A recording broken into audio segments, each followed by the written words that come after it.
Nung nakarang linggo isinagawa ang Metro Manila Shake Drill bilang paghahanda sa pagtama ng sinasabing The Big One, ang 7.2 magnitude na lindol na posibleng kumitil sa buhay ng may 30,000 katao sa Metro Manila at karatig na mga lugar.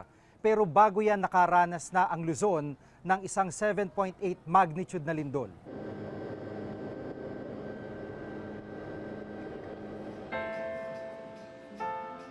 limang taon na nakakalipas mula na maganap ang Luzon earthquake.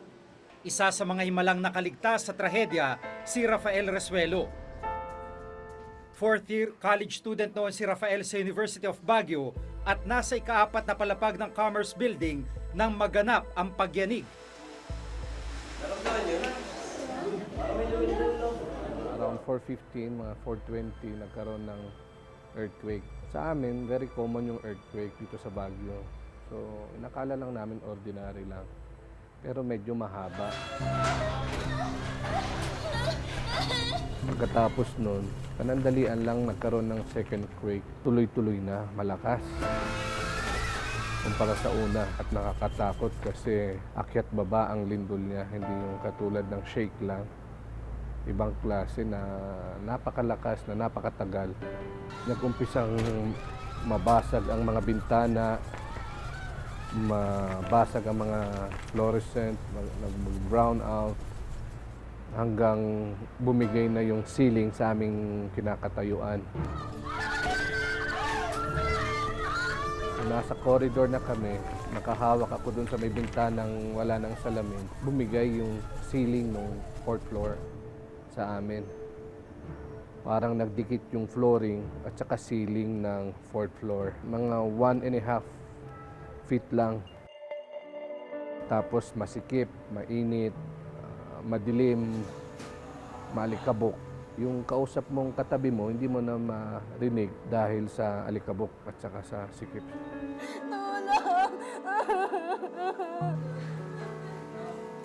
Ang naririnig kong boses 5. Kasi yung iba, malakas ang sigawan bago bumigay yung ceiling. Maraming nagsisigawan, pero nung bumagsak na yung ceiling, humina ang mga sigaw at kumonti.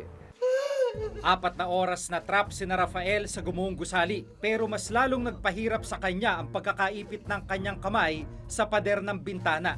Bali, naipit ako dun sa pader ng bintana at nung beam umipit sa pader ng bintana.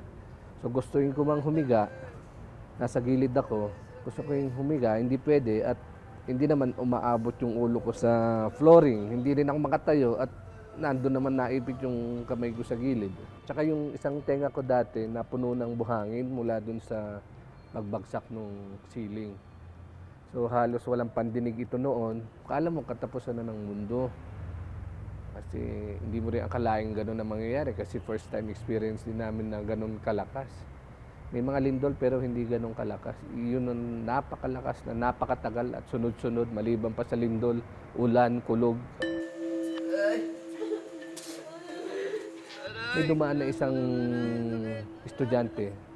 Pilit niya rin akong tinatanggal at hindi niya ako matanggal. Nandun siya sa kabilang ng pader tapos dumating din yung ibang working students sa UB at saka yung CMT officers. Nailigtas si Rafael sa pagguho, pero dahil sa tindi ng pagkakaipit, kinailangang putulin ang kanyang kaliwang kamay. Nung nilabas pa lang ako sa building, alam ko nang mapuputol yon. Nung una, ayun, medyo masakit pero kailangan tanggapin. Pero malaki ang mawawala sa akin. Napakalaki since bata pa tayo nung araw at gusto ko rin ng magandang buhay. Bali, nasa loob kami ng 4th floor. Ang 4th floor, bali itong pinagdugtungan ng 3rd and 5th. Nandito kami sa gitna. Nasa loob kami. Eksaktong 25 taon na nakakalipas ng tumama ang Luzon earthquake kung saan 1,600 ang nasawi at isa sa mga pinakatumatak na imahe ay ang larawang ito ng Hyatt Hotel na bumagsak. Dito isang hotel staff ang himalang nakaligtas matapos ang 15 araw na pagkakatrap bago siya nailigtas mula sa guho. Dating empleyado si Pedrito D. ng Hyatt Terraces Hotel sa Baguio City. Nasa basement daw siya nang maganap ang lindol. Papagsak na yung Hyatt. Sabi ko sa mga kasama ko, gagayim ko dyan. Sabi ko, dapa. Dumapa kami pero naabutan yung iba. Ako yung una. Tapos yung sa paa ko, tao din ang nakadagan. Pero sa kinakalagyan namin, una, mataas pa.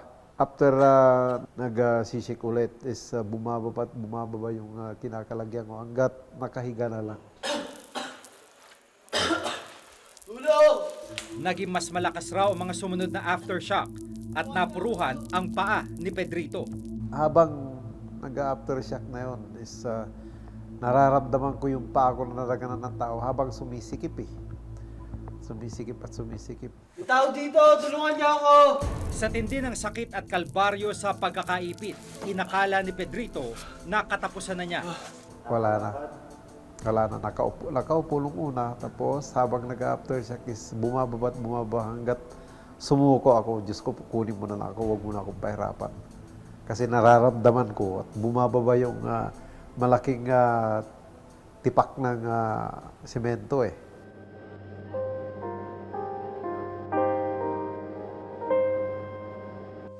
15 araw siyang natrap sa ilalim ng gumuhong hotel.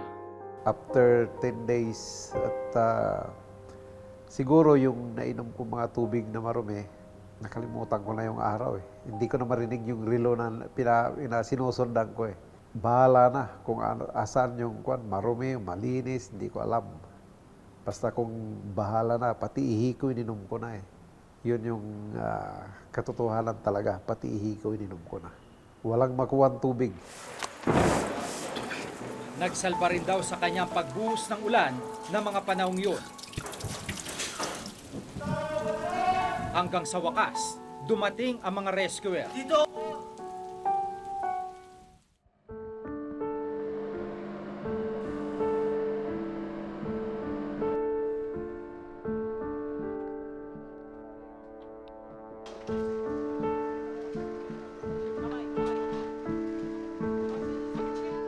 Sir, saan po kayo banda dito sa larawan na to? Eto, doon sa durog na area. Yan na butas na yan. Diyan ako linabas.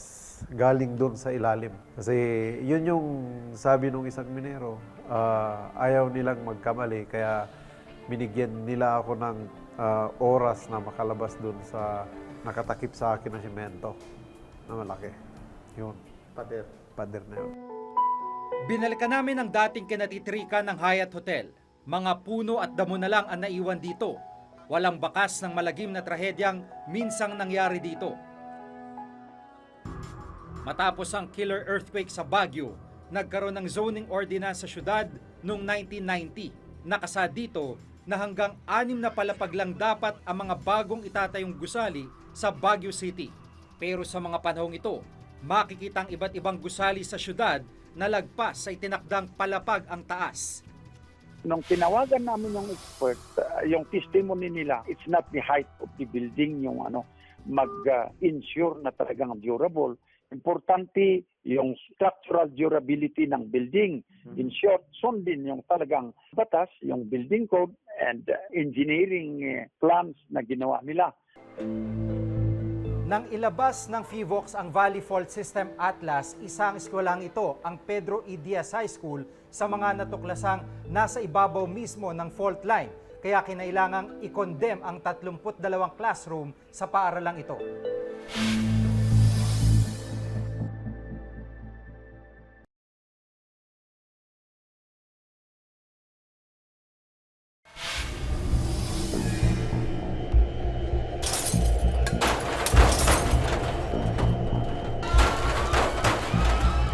Kung ang Baguio City napapaligiran ng fault line na naging sanhi ng 1990 earthquake,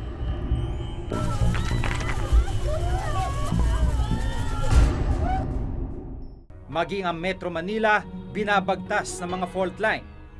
Nakapwesto kasi ang Pilipinas sa bahagi ng mundo na tinatawag na Pacific Ring of Fire, kung saan madalas nagaganap ang mga paggalaw sa ilalim ng lupa. Sa mapang inilabas ng PHIVOLCS, itong pulang guhit na ito ang fault line, itong bahagi ng West Valley Fault System. Dito sa Muntinlupa, tumatagos ang fault line na ito. Susubukan natin na hanapin sa Muntinlupa itong fault line na ito. Ang mga fault line ay malalaking bitak sa lupa na kapag gumalaw ay maaring magdulot ng pagyanig sa ibabaw nito. Ang West Valley Fault ay may habang 70 kilometro na tumatagos mula Bulacan hanggang Laguna. Halos 35% ng populasyon na sakop ng West Valley Fault ay naninirahan sa ibabaw mismo ng fault line na ito.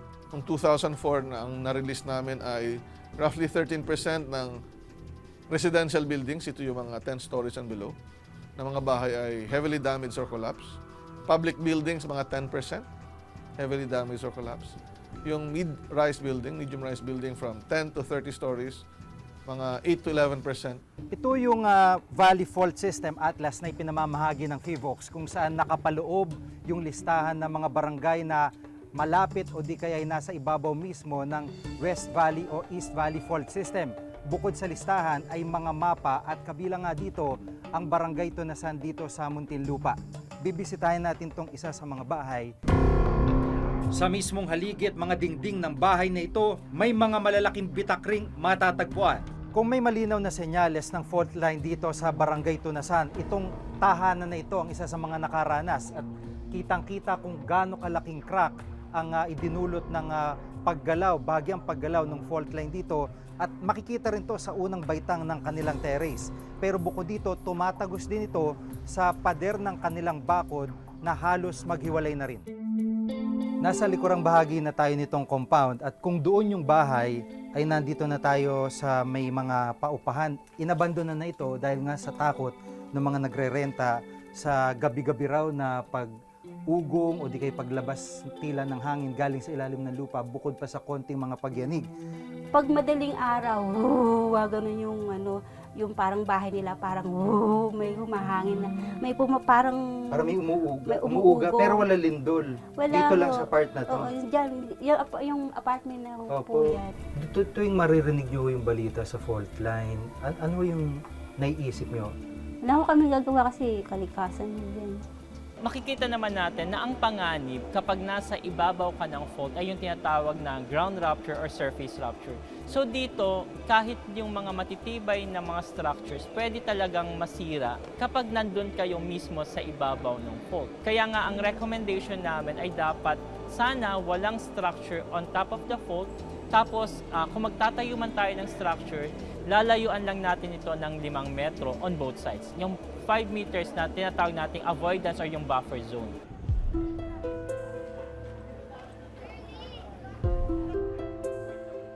Sa Muntinlupa rin matatagpuan ang Pedro Diaz High School. Ang ilan sa mga gusali ng paaralan tinukoy ng FIVOX na nakatayo mismo sa ibabaw ng fault line. Nang ilabas ng FIVOX ang Valley Fault System Atlas, isang eskwelahan ito, ang Pedro E. Diaz High School, sa mga natuklasang nasa ibabaw mismo ng fault line. Kaya kinailangang i-condemn ang 32 classroom sa paaralang ito.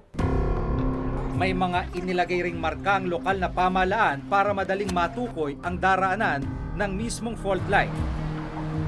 Bukod sa marking ng FIVOX, isa ang mga marking na ito sa ginawa naman ng lokal na pamahalaan. At bukod dito ay tuloy-tuloy ang mga araw na ito at iba pang mga palatandaan sa likod na bahagi ng paaralan.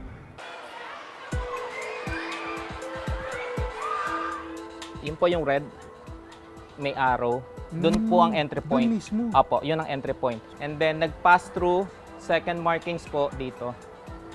Dire-diretso dito, tumawid sa Apo. buong building. Apo.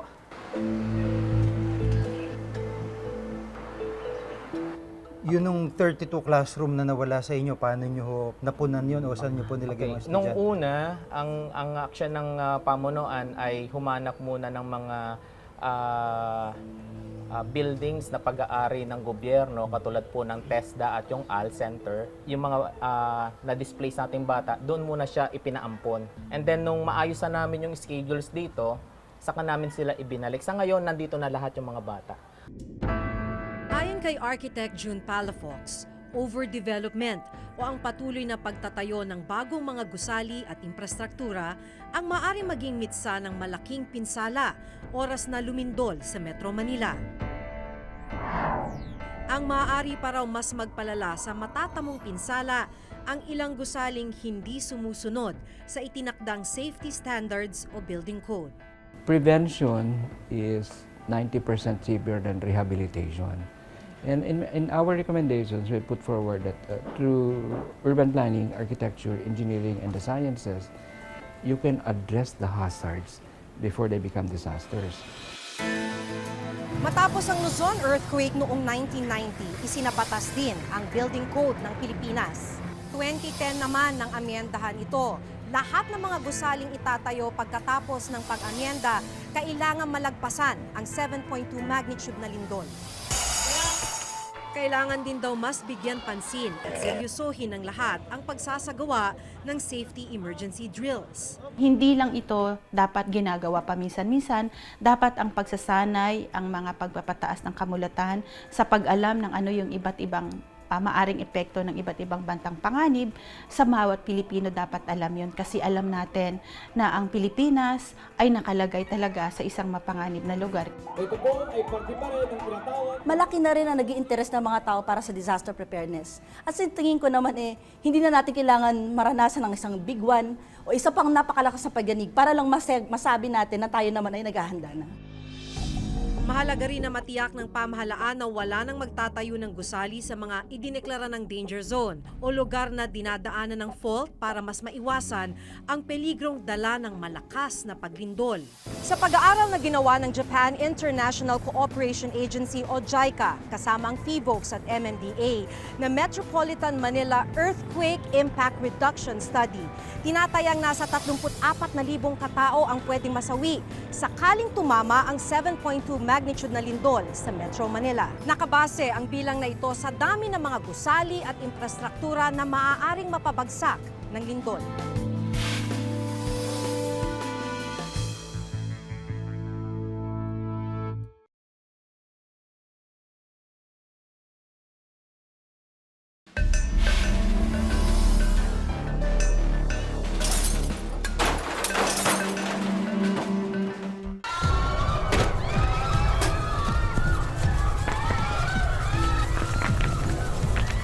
Tulad ng bagyo at iba pang kalamidad, walang aparatong nakapagsasabi kung kailan eksaktong tatama ang The Big One o muling paggalaw ng West Valley Fault.